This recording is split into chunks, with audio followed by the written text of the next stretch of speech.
my name is Devin Shaw, and I'm here on behalf of the Hyde Park Jazz Festival, doing interviews with Geof Bradfield and Dana Hall.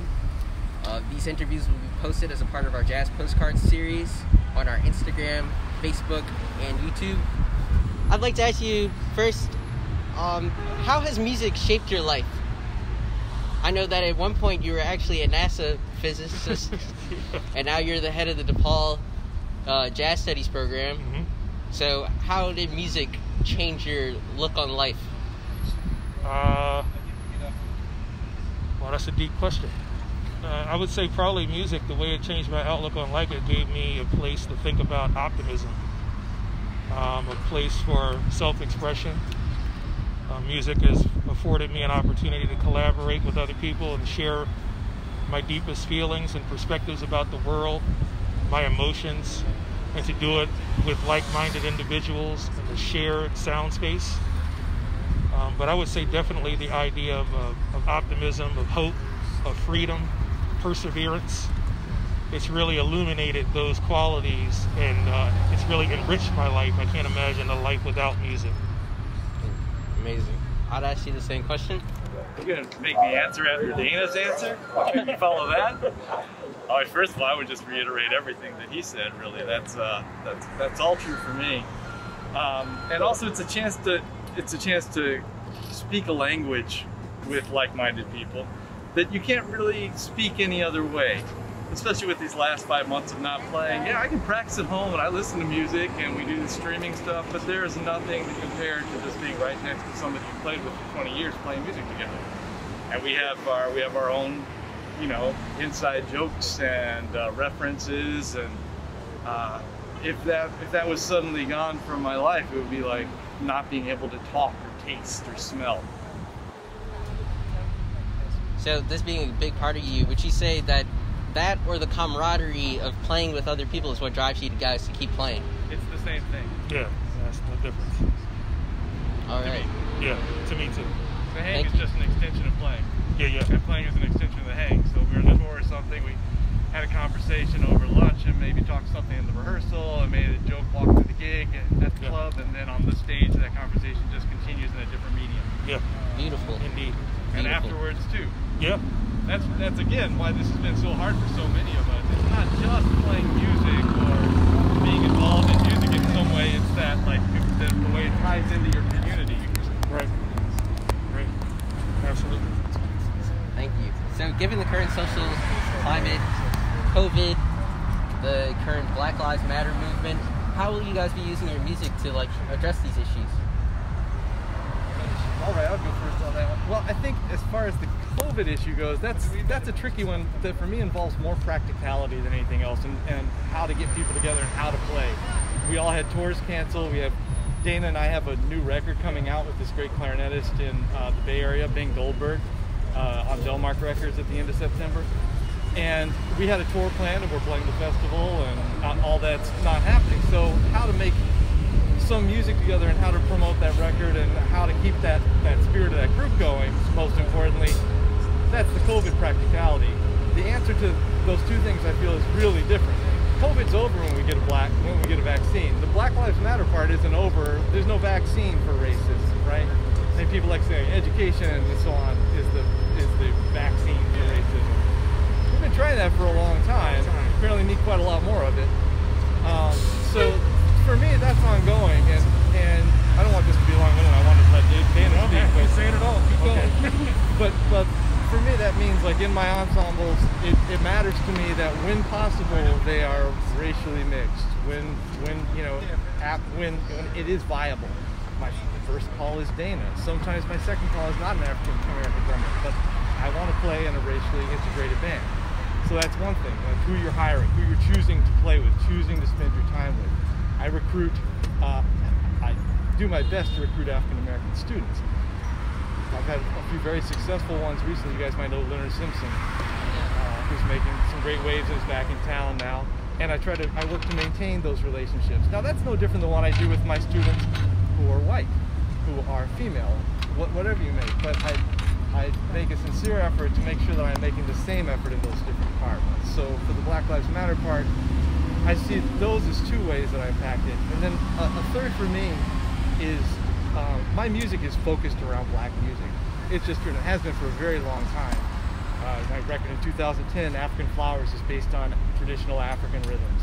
After that, there's a record celebrating Melba Liston, a great woman in jazz, trombone player and arranger who wrote all of Randy Weston's music, arranged all of Randy Weston's music. After that, a record called Our Roots that Dana appears on. That's all root music from the rural South, Lyman, Jefferson, and stuff like that. So I'm deeply embedded in studying and trying to find my own way in that music. What he said. All right. I mean, essentially, he's talking a lot, Geof's talking a lot about his creative practice and his practice as an educator and the ways that they inform and influence one another. And I'm doing the same thing in my work at DePaul University. I'm thinking about the work that I program, the students that I'm working with, the ways that I let them know that this is a music that is cultural.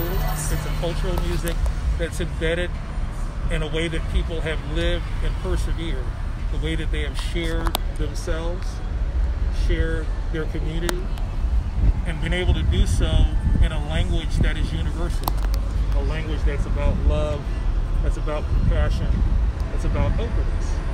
And so the way that I want to share that in my music is to recognize that history and have that history inform the future, inform my work in the present, and inform the students that I work with who will be doing great things in the future. I'm thinking about inequality in education. I'm thinking about inequality in neighborhoods, whether it be about food deserts, whether it be about their access to information, whether it be about the ways in which privilege marginalize those who have been historically marginalized, and trying to tell those stories in my music so that conversations can start with people who can affect change. And I think that through our music we can affect change. And so that's really what I try to do with my music, what I try to do as an educator, what I try to do as a community member. And I surround myself with people who are engaged in those same conversations and that same mission, including someone like Geof. It's like you make the best music when you're doing it with friends. You make the best music when you're doing it with people who recognize the importance of your existence, right? Like, I matter to Geof, and that makes my music richer, right? So that's what I'm trying to do with my music in the way that I think it will enrich and is informed by what's going on right now. Like you said about COVID, it's difficult and challenging because so much of what we do is mediated by something where you feel someone's heartbeat next to you. So when you don't have that, it's hard to generate that type of intensity through a Zoom call, right? But we try to do that by just connecting with one another and trying to develop and enrich our personal relationships so that when we come together, it's like we weren't even separated musically, because we have other conversations that inform our music. This is just one facet of my relationship with Geof. So when we get back together and play, it's not like we haven't played in 5 months, it's like we just played yesterday. So, you mind if I show the vinyl thing? Yeah. I mean, that's a great example of that, is that a while ago, in the month of July, right? yeah. So for the month of July, Dan has a band called Spring, also has a record coming out on Delmark soon, with John Wojciechowski and Clark Summers and myself. And he just out of the blue said, all right, for the next 31 days, I'm going to do new vinyl a day, one record a day. And I'm going to open up the record and in real time put it on and just start talking about it on the text. And he didn't tell us what time it was going to happen or anything. But I would say most days, we were all four on that thread while Dana's listening to a record that we didn't know it was going to be. And it's like something to look forward to every day.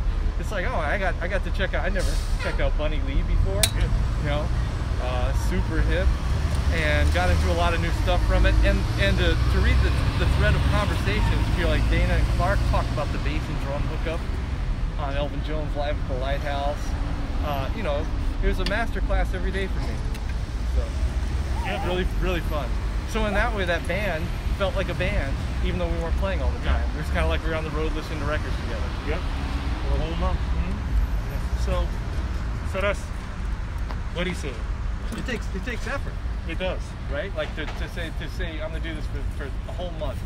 every day. Uh-huh. We all know how hard it is to do anything for a whole month for every day, whether it's, you know, like it's Like you writing a tune every day for yeah, exactly, exactly. But once you get in the flow, you're committing. Okay, I got 10 done. I got to get the next one. Exactly. I can't miss that. Nope. Well, thank you both. Beautiful Thank you. responses. Thank you. Thank Thanks you for coming playing out, for us man. today. I Yeah. enjoyed your performance. Thank you. Thank you. Real pleasure.